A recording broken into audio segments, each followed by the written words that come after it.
அனைவருக்கும் வணக்கம். UGTRB mathematics exam meta MCQs and study material provide பண்ணுறேன். ஸோ எம்சிக்யூ புக்லெட் பார்த்தீங்கன்னா ஒரு 7 புக்லெட் வந்து ஃபுல் செட் காம்போ மாதிரி உங்களுக்கு ப்ரொவைட் பண்ணுறேன். அந்த காம்போ மெட்டீரியல்ஸ் நீங்கள் வாங்கிட்டீங்கன்னா உங்களுக்கு டெஸ்ட் பேட்ச் ஃப்ரீ. இது வரைக்கும் யூஜிடிஆர்பி வந்து நிறைய கண்டென்ட் வந்து வீடியோ கொடுத்து யூடியூப்பில் அப்லோட் பண்ணிகிட்டே வரேன்.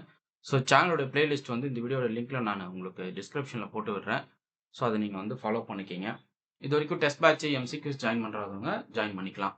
சிஎஸ்ஆர் மேத்தமெட்டிக்ஸ்க்கும் உங்களுக்கு எம்சிக்யூ கலெக்ஷன்ஸ் அவைலபிளாக இருக்குது. வேணுன்றவங்க அந்த புக்லெட்டும் புக் பண்ணிக்கலாம். ஸோ அது வந்து ஒரு கிட்டத்தட்ட ஒரு 1500 ப்ராப்ளம்ஸ் கிட்ட அந்த புக்லெட் ரெடி பண்ணியிருக்கேன். ஸோ அதனுடைய வீடியோஸும் நான் கொடுத்துருக்கேன். ஸோ அதுவுமே பிளேலிஸ்ட்டில் இருக்குது, நீங்கள் போய் பார்த்துக்குங்க. லாஸ்ட் வீடியோவில் பார்த்தீங்க அப்படின்னா கொஸ்டின் நம்பர் 10 வரைக்குமே வந்து இந்த எம்சிக்யூ கலெக்ஷன்ஸ் பார்த்துருந்தோம். ஸோ குரூப் தியரி வந்து ப்ராப்ளம்ஸ் பார்த்துக்கிட்டே வரோம். ஸோ இதில் இருக்கிற ப்ராப்ளம் கலெக்ஷன்ஸ் என்ன அப்படின்றத ஒன் பை ஒன்னாக பார்த்துக்கலாம்.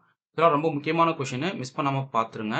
இந்த வீடியோ பார்க்குறதுக்கு முன்னாடி ஒரு நோட்டு பெண்ணு கையில் எடுத்து வச்சுக்கிட்டு தான் நீங்கள் வீடியோ கவனிக்கணும். ஓகே, ஸோ ஃபர்ஸ்ட் ப்ராப்ளம் பாருங்கள். Let G be a cyclic group of order 18. the number of subgroup of G எவ்வளோன்னு சொல்லி கேட்குறாங்க. ஒரு குரூப் ஆஃப் ஆர்டர் 18 கொடுத்து நம்பர் ஆஃப் பாசிபிள் சப்குரூப் கொடுத்தாங்க அப்படின்னா அது வந்து சைக்கிள் குரூப்பாக இருக்கிறச்ச தான் நீங்கள் கண்டுபிடிக்கணும். ஓகே, ஒரு குரூப்போடைய ஆர்டர் கொடுத்துட்டு அதனுடைய பாசிபிள் சப்குரூப்ஸ் கேட்குறாங்க அப்படின்னா லெக்ராஞ்சி தியரம் என்ன சொல்லுதுன்னா எந்த ஒரு குரூப் எடுத்துக்கிட்டாலும் அதனுடைய சப்குரூப் வந்து குரூப்போட ஆர்டரை டிவைட் பண்ணணும். கரெக்டுங்களா? whenever H is a subgroup of GR இருந்தா order of H should divide order of GR. கரெக்டுங்களா?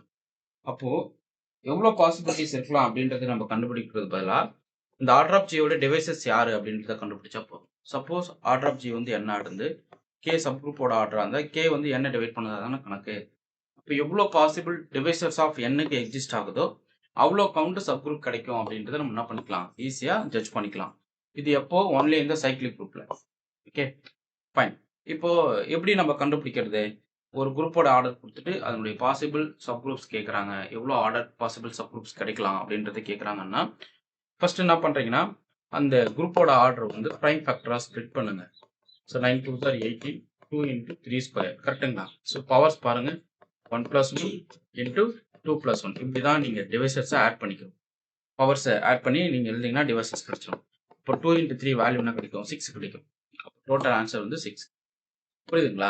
இது எப்படி நான் போடுறேன்னா ஒரு ஐடியா இருக்கு. ஸோ n வந்து p1 power alpha 1, p2 power alpha 2 and so on, pk power alpha k ஃபார்மேட்ல இருக்கு அப்படின்னா number of divisors of n எவ்வளோ அப்படின்னு கேட்குறாங்கன்னு வச்சுப்போம்.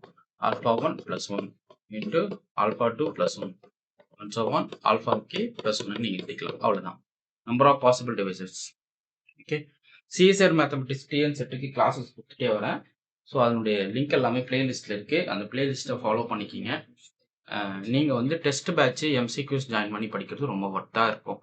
ஸோ மிஸ் பண்ணாமல் அதுவுமே நீங்கள் ஜாயின் பண்ணிக்கலாம். ஓகே, ஸோ புரியுதுங்களா? நம்பர் ஆஃப் டிவைசஸ் இப்போது 1000 நம்பர் ஆஃப் டிவைசஸ் என்ன அப்படின்றத கமெண்ட் பண்ணுங்க. 1000 நம்பர் ஆஃப் டிவைசஸ் எவ்வளோ வரும் அப்படின்றத கமெண்ட் பண்ணுங்க. ஓகே, அடுத்து the order of the permutation. ஆக்சுவலாக இது வந்து எஸ்பையில் ஒரு சைக்கிளிக். ஆக்சுவலாக எஸ்பையில் ஒரு சைக்கிளிக் நோட்டேஷன். 2 சைக்கிள் ஒன்று இருக்குது, 3 சைக்கிள் ஒன்று இருக்குது. இது 3 சைக்கிள் 2 சைக்கிள் லென்த்து. அப்போ எல்சிஎம் ஆஃப் 3, 2. ஏன்னா அவங்க என்ன கேட்குறாங்க, ஆர்டர் ஆஃப் த பெர்முடேஷன். அது வந்து லென்த் ஆஃப் த சைக்கிளோடைய எல்சிஎம் எடுக்கணும். அப்போ இதனுடைய எல்சிஎம் என்னதுங்க? 6. அப்போ ஆர்டர் ஆஃப் த பெர்முடேஷன் வந்து 6. Okay, order of the permutation nothing but LCM of length of the disjoint cycles. அதுதான் ரொம்ப முக்கியம். அதாவது இந்த சைக்கிள் நோட்டேஷன் வந்து உங்களுக்கு டிஜாயின்ஸாக இருக்கணும். Order of the permutation nothing but LCM of length of the disjoint cycles. Okay, அடுத்து every finite group of prime order always cyclic வரும். எவ்ரி சைக்கிளிக் குரூப் இஸ் அபிலியனாக வந்துடும். கரெக்டுங்களா? Every group of prime order. So order of G வந்து prime பின்னு வச்சுப்போம். So every group of prime order வந்து cyclic. Only itself is subgroups பார்க்க ஒரு ஜி ஒரு சப் குரூப்பாக இருக்கும், இல்லைனா ட்ரிவியல் குரூப். இது மட்டுமே தான் உங்களுக்கு நார்மல் சப் குரூப். நான் trivial normal sub group exist ஆகாது. ஒரு குரூப் எப்போ சிம்பிள் குரூப் ஆகும்? இட் ஹாஸ் நோ நான் ட்ரிவியல் நார்மல் சப் குரூப். நான் ட்ரிவியல்னா அர்த்தம் ஹோல் குரூப்பாக இருக்கலாம், இல்லைனா ஐடென்டிட்டி குரூப்பாக இருக்கலாம். அதாவது அச்சு வந்து ஒரு சிங்கிள் டைன் ஐடென்டிட்டியாக இருக்கிறது ஒரு சப் குரூப் தான். ஹோல் குரூப்பும் ஒரு ஒன் ஆஃப் த குரூப், இல்லைங்களா? இது ரெண்டுமே தான் it self is normal. So மற்ற கேஸில் வந்து ஒரு நார்மல் சப் குரூப் கொடுக்க முடியுது அப்படின்னா அது வந்து சிம்பிள் கணக்குக்கு போகாது. ஒரு குரூப்பில் ஏதோ ஒரு ப்ராப்பர் சப் குரூப் எக்ஸிஸ்ட் ஆகி அதுவே நார்மலாக இருந்தால் அந்த குரூப் நாட் சிம்பிள். ஒரு குரூப்பில் ஏதோ சம் ப்ராப்பர் குரூப், இப்போ for example suppose H is a subgroup of G which is proper, அதாவது H is not equal to singleton E இந்த h is not equal to g அப்படின்ற ஃபார்மேட்டில் இருக்குன்னு வச்சுப்போம். அப்போ இது ஏதோ ஒரு சப் குரூப் கிடைக்குது அப்படின்னா இந்த h இஸ் நார்மலாக இருக்குது அப்படின்னா whenever h இஸ் நார்மல் அப்படின்னா g is not simple. Okay, simple குரூப்போட டெஃபினேஷன் என்ன சொல்ல வருது? எந்த ஒரு சப் குரூப்பும் எக்ஸிஸ்ட் ஆகக்கூடாது, எக்ஸிஸ்ட் ஆனாலும் அது நார்மலாக இருக்கக்கூடாது. ஓகே, அது ரொம்ப முக்கியம். ஏதோ ஒரு சப் குரூப்பு அதர் தென் ஐடென்டிட்டி ஹோல் குரூப் அது உங்களுக்கு ஒரு நார்மல் சப் குரூப்பாக வரக்கூடாது. அப்படி வந்தால் அது சிம்பிள் குரூப் கிடையாது. சப்போஸ் வரலன்னா அந்த குரூப் சிம்பிள். நமக்கு தெரியும் every group of prime order cyclic. இதெல்லாம் நோட்டேஷன்ஸ் நீங்கள் ஃபாலோ பண்ணிக்கிட்டே வரணும். இதெல்லாம் ரிசல்ட்டாக இருக்குது. குரூப் தியரிக்கு மட்டும் தனியாக ஒரு 200 பேஜ் புக்லெட் ஒன்று போட்டு வச்சுருக்கோம். ஸோ அதை மட்டும் நீங்கள் வாங்கி படிக்கலாம். ஸோ அதுபோல் நிறைய collections of materials available. So miss பண்ணாமல் MC collection, study material, test batch எல்லாமே வாங்கி படிங்க. ரொம்ப ஒர்த்தாக இருக்கும். Okay, so every group of prime order cyclic and prime ஆர்டர்ன்றதால டிவைசஸ் பீக் பார்த்தீங்க அப்படின்னா 1 பி அப்புறம் 1 இது மட்டும் தான் இருக்க முடியும். பாருங்கள், if order of G is prime then every non identity element generate ஜின்னு ஆகிடும். Hence G is cyclic. ஏன்னா every group of prime order is cyclic. Group of prime order has no proper subgroup. கரெக்டுங்களா? ஒரு prime ஆர்டரில் இருக்கிற ஒரு குரூப்புக்கு ஒரு ப்ராப்பர் சப் குரூப் கண்டுபிடிக்க முடியாது. கரெக்டா? ஹென்ஸ் இட் இஸ் இது நான் ஒரு சிம்பிள் குரூப்பாக கன்வெர்ட் ஆகிடுது. அடுத்து கோஷன்ட் ஆஃப் ஜி மாடு 5z கண்டெய்ன்ஸ் எவ்வளோ எலமெண்ட்ஸ் அப்படி சொல்லி கேட்குறாங்க. ஜி மாடு NZ isomorphic to integer modulo எண்ணுக்கு.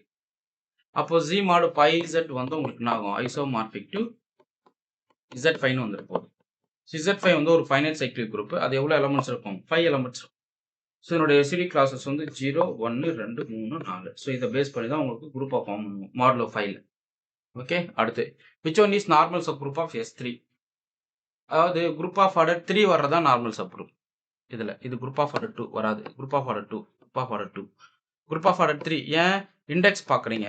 Order of S3 divided by order of A3 பார்க்குறீங்க. இண்டெக்ஸ் ஆஃப் HG பார்க்குறீங்க நார்மல் சப் குரூப்பில். இது 3 factorial divided by 3 factorial divided by 2. அப்போ அது கான்செப்ட் பண்ணிங்கன்னா உங்களுக்கு என்ன கிடைக்கும்? 2ன்னு நிற்கும். இப்போ இண்டெக்ஸ் 2 வர்றது தான் உங்களுக்கு நாவாக இருக்கும், நார்மல் சப் குரூப்பாக இருக்கும். அப்போ இண்டெக்ஸ் 2 வரா மாதிரி 3 எலமெண்ட் இருக்கிற செட்டு A3 மட்டும்தான். ஓகே, ஸோ அதனால S3ல ஒரு நார்மல் சப் குரூப் பார்க்குறீங்க அப்படின்னா அப்போ S3 நாட் சிம்பிள் இல்லைங்களா? ஏன்னா ஒரு ப்ராப்பர் சப் குரூப் ஒன்று கிடைக்குது. A3ன்ற ஒரு ப்ராப்பர் சப் குரூப் கிடைக்குது இன் S3ல. ஸோ அதனால இது இந்த குரூப் நாட் சிம்பிள். அதே போல் நீங்கள் இது கேஸ் எடுத்துக்கலாம். Sn is not simple if n is greater than or equal to 3. அவ்வளவு. அடுத்து how many generated does the cyclic group Z15 have சொல்லி கேட்குறேன். நம்பர் ஆஃப் ஜெனரேட்டட் ஐலட்ரோஷன் ஃபங்க்ஷன் வேல்யூ கண்டுபிடிக்க வேண்டி தான் phi of n. So n product of prime child already நான் definition கொடுத்துருக்கேன். கிளாஸ் கவனிச்சுட்டே வந்துட்டே இருந்தால் கரெக்டாக புரியும் உங்களுக்கு. ஸோ என்ன நடக்குது அப்படின்றது கிட்டத்தட்ட ஒரு 4 மந்த் போட்டு செம்ம கிளாஸ் கொடுத்துட்டேன். ரெக்கார்டட் கிளாஸஸ் எல்லாமே இருக்குது. அதை நான் உங்களுக்கு எல்லாமே MCQ ஃபார்மேட் தான். உங்களுக்கு ஜாயின் பண்ண உடனே உங்களுக்கு அது வாட்ஸ்அப் பண்ணிடுறேன். ஃபுல் டைம் உட்காந்து ஒரு நோட் போட்டு உட்காந்து கவனிங்க. MCQ கலெக்ஷன் கையில் வச்சுக்கிட்டு அந்த ரெக்கார்ட் கிளாஸ் வீடியோ ஆன் பண்ணி படிச்சுக்கிட்டே வரணும். வெறித்தனமாக படிக்கணும். செம்ம அப்படியே சும்மா பார்த்தேன் வீடியோ ஸ்கிப் பண்ண அப்படிலாம் போகவே கூடாது. என்ன நான் சொல்கிறேன், எவ்வளோ டேட்டாஸ் கொடுத்துருக்கேன் தெரியுமா? அந்த வீடியோ கலெக்ஷன் பார்த்தாவே CSR பாஸ் பண்ணிட்டு வந்துடலாம். CSR TNSET எல்லாத்தையும் கிளியர் பண்ணிடலாம். அந்த அளவுக்கு கண்டென்ட் கொடுத்துருக்கேன்.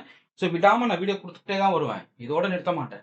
எந்த அளவுக்கு மேத்தமெட்டிக்ஸில் எவ்வளோ ஏரியாவை நீங்கள் தெரிஞ்சுக்கணுமோ அவ்வளோ ஏரியாவும் கொடுத்துட்டே வருவேன். ஒரு ஏரியா கூட விட மாட்டேன்.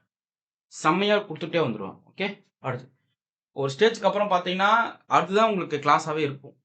இப்போவும் சொல்கிறேன், 250 வீடியோ UGTRBக்கு போட்டேன். அதை நீங்கள் ரெகுலராக பார்த்துக்கிட்டு டெஸ்ட் பேட்ச் அட்டன் பண்ணி MCQஸை ப்ராக்டிஸ் பண்ண போதுமானதுன்றேன். ஓகே, ஸோ மிஸ் பண்ணாமல் இதை கவனிச்சுக்கிட்டே வாங்க. உங்கள் ஃப்ரெண்ட்ஸ் சர்க்கிளும் ஷேர் பண்ணுங்கள். நீங்கள் குரூப்பாக லைப்ரரியில் உட்காந்து படிங்க, இப்போ டிஸ்கஸ் பண்ணுங்கள். இவர் ஏன் இது இப்படி சொல்லியிருக்காரு அப்படின்னு யோசிச்சு பாருங்கள். உங்களுக்கு நிறைய ஐடியாஸ் கிடைக்கும். ஸோ நம்ம ஒரு எக்ஸாமுக்கு படிக்கிறோன்னா குரூப் ஸ்டடி ரொம்ப முக்கியம், டிஸ்கஷன் ரொம்ப முக்கியம். அதை மிஸ் பண்ணிடக்கூடாது. ஓகே, அடுத்து the centre of the abelian group என்னவா இருக்கும் அப்படின்னு சொல்லி கேட்குறாங்க. ஸோ அப்ளியன் குரூப்பை பொறுத்தளவுக்கு centre itself, centre of G ஜியாவை தான் இருக்கும். சென்டர் என்ன? collection of all. Center of G என்றது எப்படி denote பண்ணுவீங்க? collection of all z belongs to G such that Gx equal to Xg for all x belongs to Z. Zல இருக்கிற எந்தெந்த எலமெண்ட்லாம் Gக்குள்ள இருக்கிற எல்லா எலமெண்ட்டுக்குள்ளேயும் கமிட் ஆகுதோ அதுதான் சென்டர். இது என்னுடைய Gன்னு வச்சுப்போம். ஸோ இதனுடைய Zன்னு எடுத்துக்கிட்டோம் அப்படின்னா இதுல இருக்கிற எந்த ஒரு எலமெண்ட் எடுத்துக்கிட்டாலும் இங்க இருக்கிற ஏதோ ஒரு எலமெண்ட் எல்லா எலமெண்ட் கூட என்ன ஆகும் கம்மிட் ஆயிரும். For every G in G கூட இசட்ல இருக்கிற எல்லா எலமெண்ட்டுமே கம்மிட் ஆகும். அப்படிப்பட்ட கலெக்ஷன்ஸ் தான் தூக்கணும். ஸ்பெஷல் கலெக்ஷன் எடுக்கணும். யாரெல்லாம் ஜியில் இருக்கிற எல்லா குரூப்புக்கும் கம்மிட்டாக இருக்காங்க அப்படின்றதான் தூக்கி சென்டரில் போடுவோம். அது அப்படின்னு குரூப் பொறுத்தளவுக்கு அப்படியே ஓடியாந்துடும். கரெக்டுங்களா? அடுத்து H is a subgroup of G, index of H in G is 2, then H is now இருக்கும் நார்மல். பாருங்க, இது வந்து ரொம்ப நீங்க ரொம்ப கரெக்டாக யோசிச்சு பார்த்து அடிக்கணும். இதெல்லாம் மைண்டில் ஏற்றிக்கணும். Standard theorem every subgroup of index 2 is normal. அவ்வளோதான். இதெல்லாம் Gallian book contemporary abstract algebras பார்த்தீங்கன்னா அந்த புக்ஸில் இருந்த ரிசல்ட் தான் அது. அடுத்த number of elements in A4 எவ்வளோ இருக்கும்? A4ல collection of even permutation. Order of A4 A nothing but order of Sn divided by 2ங்க. அவ்வளோதான். கரெக்டுங்களா? அப்போ n factorial divided by 2. So இப்போ வந்து 4 ஃபேக்டோரியல் டிவைடட் பை 2. 4 ஃபேக்டோரியல்னா 24. 24 டிவைட் பை 2 போட்டிங்கன்னா ஆன்சராக கிடைப்பது 12னு வரப்போகுது. ஸோ அப்போ எந்த ஆப்ஷன் ஏ கரெக்ட். அவ்வளோதான். Which one is smallest non abelian group? Smallest non abelian group பாருங்க, S3 தான். ஸோ இருக்கிறதுல ஸ்மாலஸ்ட் நான் அப்ளியன் குரூப் வந்து S3. இது எல்லாமே அப்ளியன். Z4 அப்ளியன், Z6 அப்ளியன், A3 அப்ளியன். A3 ஏன் அப்ளியன் சொல்லுங்க? ஏன்னா cyclic group. Every cyclic group is abelian group. நீங்கள் தெரிஞ்சுக்கணும். அவ்வளோதாங்க. ஓகே. ஸோ அடுத்தடுத்த ப்ராப்ளம்ஸ் வந்து நிறைய கலெக்ஷன்ஸ் உங்களுக்கு வந்து கொடுத்துக்கிட்டே வரேன். வீடியோ ஃபாலோ பண்ணுங்கள். MCQs வாங்கி படிங்க. டெஸ்ட் பேட்ச் அட்டன் பண்ணுங்கள். ஸோ டெஸ்ட் சீரிஸ் வந்து ரொம்ப முக்கியமான விஷயம். மிஸ் பண்ணிடாதீங்க. Okay. So UGTR mathematics 7 booklet combo ஆஃபர்னு கேட்டு வாங்குங்க. PGTRBக்கு வந்து பார்த்தீங்க அப்படின்னா கம்ப்ளீட்டாக ஒரு 15,000 கொஸ்டின் இருக்குங்க. இதை வாங்கிடுங்க. இப்போ சப்ஜெக்ட் படிச்சிட்டவங்க, சப்ஜெக்ட் படிக்க போகிறவங்க ஃபுல் செட்டு மெட்டீரியல் கூட இந்த 15,000 கொஸ்டின் சேர்த்து வாங்க. ஓகே சார், எனக்கு பிஜி வந்து நான் இப்போ கொஸ்டின் கலெக்ஷன் சார் கரைச்சி குடிச்சிட்டேன், லாஸ்ட் எக்ஸாமில் ஒரு 2 மார்க்கில் விட்டேன் சார் அப்படின்றவங்க தப்பு பண்ணியிருப்பாங்க. எங்கே தெரியுமா? மேஜராக கொஸ்டின் ப்ராக்டிஸ் வந்து சரியாக பண்ணியிருக்க மாட்டாங்க. ஸோ அந்த 15,000 கொஸ்டின் வாங்கி நீங்கள் ப்ராக்டிஸ் பண்ணிட்டீங்கன்னா கண்டிப்பாக உங்களுக்கு அடுத்த டைமில் கிளிக் ஆகிடும், மிஸ்ஸே ஆகாது. இல்லை சார், நான் புதுசாக ஸ்டார்ட் பண்ண போகிறேன், இன்னும் ஒரு 1 இயரில் எக்ஸாம் வருதுன்னு நான் எக்ஸ்பெக்ட் பண்ணுறேன். ஸோ அப்படின்ற பட்சத்தில் நான் இப்போவே ப்ரிப்பரேஷன் எடுக்கிறேன் சார், தாராளமாக எடுத்து படிக்கணும், விடவே கூடாது. என்னோட PGTRB குரூப்பில் வந்து இது வரைக்கும் ஒரு 300 கேண்டிடேட்ஸ் இருக்காங்க. அப்போ உங்களுக்கு முன்னாடி எவ்வளோ பேர் வந்து படிச்சுக்கிட்டே இருக்காங்க பாருங்க. இப்போ நீங்கள் இப்போ தான் ஆரம்பிக்கிறீங்க, அப்போ அது விடக்கூடாது, பிடிச்சிடணும். ஒரே ஸ்பீடாக ஆரம்பிச்சிடணும். இந்த 15,000 கொஸ்டின் கூட மெட்டீரியல் சேர்த்து வந்துடும். இல்லை எனக்கு இந்த 15,000 கொஸ்டின் மட்டும் கொடுங்க சார், 15 கொஸ்டின் அந்த 15,000 கொஸ்டின் மட்டும் எனக்கு கொடுங்கன்னா நான் உங்களுக்கு அதை தனியாக அனுப்பி விட்டுருவேன். ஓகே. இந்த 15,000 கொஸ்டின் வந்து மிஸ் பண்ணிடாதீங்க. இந்த 15K கொஸ்டின்ஸ்ன்றது ரொம்ப ரொம்ப ஒர்த்தான மெட்டீரியல். ஸோ வாங்கி படிங்க. Test batch MCQ full set study material பிஜிக்கு அவைலபிளாக இருக்குது, யூஜிக்கு அவைலபிளாக இருக்குது. TN செட்டுக்கு MCQ கலெக்ஷன்ஸ். ஓகே. ஸோ இதுவே போதுமானது. உங்களுக்கு இந்த வீடியோ பிடிச்சிருந்தா லைக் பண்ணுங்க, கமெண்ட் பண்ணுங்கள், ஃப்ரெண்ட்ஸ்க்கு ஷேர் பண்ணுங்கள். தேங்க்யூ.